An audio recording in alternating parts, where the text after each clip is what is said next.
Selamat pagi anak-anak di rumah semuanya. Perlu saya sampaikan dari SMP Negeri 1 Dukun, saya sebagai Waka Kurikulum. Saya kenalkan dulu. Nama saya ada di sini.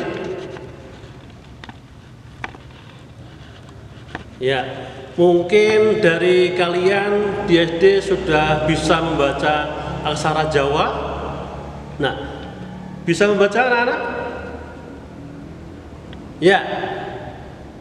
Nama saya adalah Agus Susilo. Pasti kalian mengira bahwa saya dalam mengajar bahasa Jawa.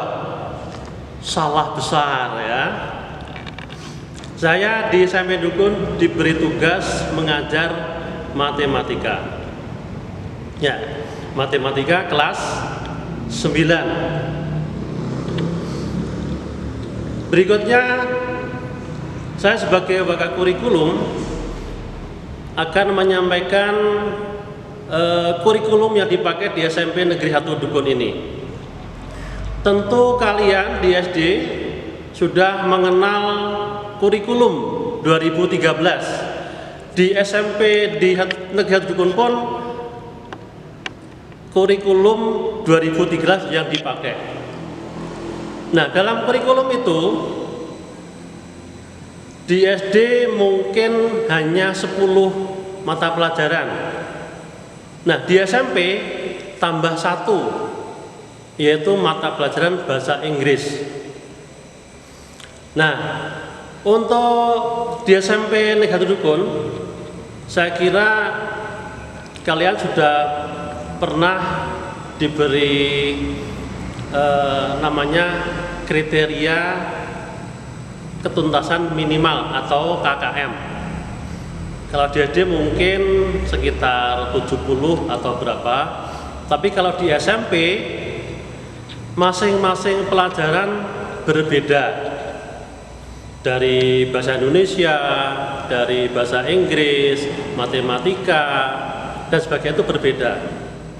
Selanjutnya, bidang kurikulum itu mengatur semua kegiatan belajar mengajar di sekolah, baik itu mengenai pembelajaran maupun tugas Bapak Ibu di kelas, sehingga diatur oleh kurikulum tentang jadwal tatap muka di dalam kelas. Selanjutnya, selain jadwal, ada jadwal piket, ada dan sebagainya. Selanjutnya, yang menjadi dasar perbedaan dari kurikulum di SD dan di SMP adalah kalau di SD yang mengajar mata pelajaran itu guru kelas. Namun yang di SMP setiap mata pelajaran itu berbeda yang mengajar. Jadi misalnya kalau di SD seluruh mata pelajaran hampir semuanya adalah diampu oleh guru kelas. Namun di SMP satu guru satu pelajaran. Dan berikutnya adalah soal penilaian. Di masa COVID ini tentu kita semua belum diperbolehkan untuk masuk ke sekolah, sehingga untuk pembelajaran itu dilaksanakan secara daring. Begitu pula penilaiannya. Untuk daring itu bisa dengan Google Classroom atau Microsoft 365 atau Ruang Guru atau yang lain. Yang simpel adalah informasi disampaikan melalui WA. Selanjutnya, untuk penilaian ada 2 macam, yaitu penilaian pengetahuan dan penilaian keterampilan. Penilaian pengetahuan yang diujikan adalah materi yang disampaikan oleh Bapak Ibu guru di sekolah ini. Selanjutnya untuk penilaian keterampilan itu bisa berupa penugasan, bisa berupa proyek, bisa berupa produk, juga berupa portofolio. Yang selanjutnya dalam kriteria kenaikan kelas nanti ada beberapa yang harus kamu penuhi atau syarat-syarat kenaikan kelas. Yang pertama adalah nilai sikap itu minimal baik. Nilai sikap bisa dinilai oleh satu, antar teman, Bapak Ibu guru, kemudian dari guru BK atau guru agama. Selanjutnya untuk syarat-syarat kenaikan kelas tadi, yang pertama adalah nilai sikap. Nilai sikap harus minimal baik. Kemudian selanjutnya kehadiran itu minimal 90% dari hari-hari efektif di sekolah ini.